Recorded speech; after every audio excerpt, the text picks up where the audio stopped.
Ngayon po mga idol, ito po yung parugtong sa sobrang sama ng loob ko po sa hacker na yun, nag-hack sa dito. Hanggang walang puso, walang awa.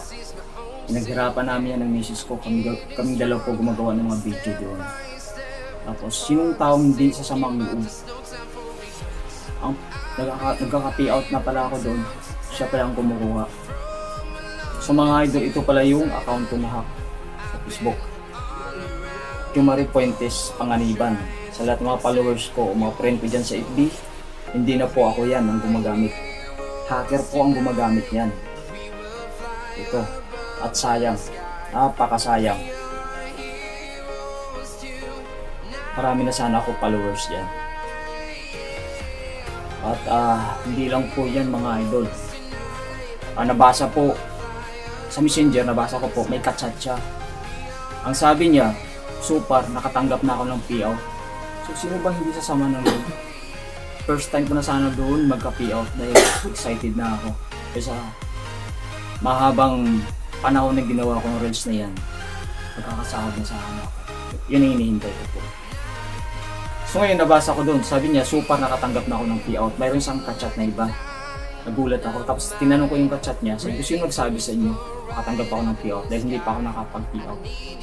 Sabi ng kachat niya, sabi mo, ay patay na ako, nahack na ako nito. Sabi ko, hindi po ako yung miss nagsabi dahil wala po akong natanggap na payout. Tapos simulat noon, malay mo baka kakilala niyang babae na yung kachat niya. Tapos pagbukas ko ulit, na-block. Bumalik ako doon, na-block na ako ng babae. Tapos ngayon, nilag out ko. Tapos pag login ko ulit, hindi ko na mabuksan. Yun, nag-ano na ako noon, nag-alala na ako.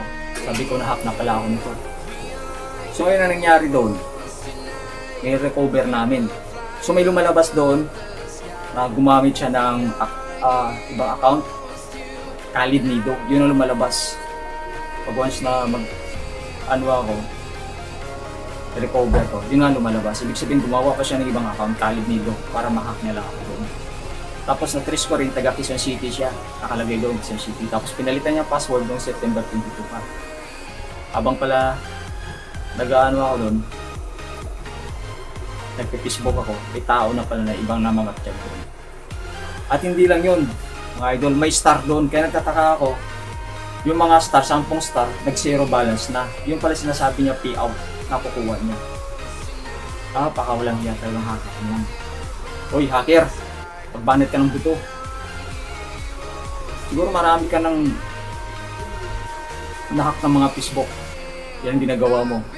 Mahuhuli ka rin at makikilala rin kita. Ibubulo ka rin sa bilangguan balang araw.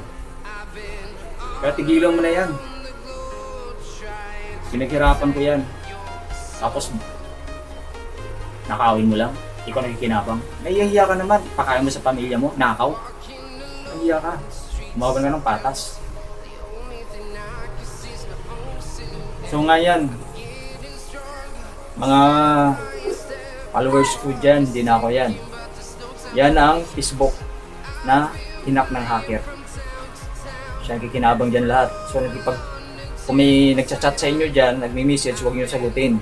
Kasi hindi na ako yan. O try ko pa rin bawiin yan kasi sinusubukan ko, nilagyan mo pa ng code, napakawalang hiya mo. Paano kung mabawi yan kasi nilagyan mo ng code? Pero huwag kang mag-alala, magbabawi ko rin yan. Maawa ka sa mga tao naghihirap dyan. Napakakapal ang mukha mo. Yan na ang tinatrabaho mo sa buong buhay mo, manghak na manghak.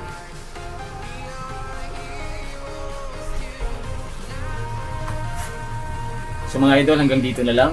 Talagang masamang loob ko. So sa pinaghirapan ko na yan, ibang tao na kikinabang, ibang tao na kakatanggap ng payout, hindi ako. Hanggang dito na mga idol, maraming salamat po sa inyo ulit.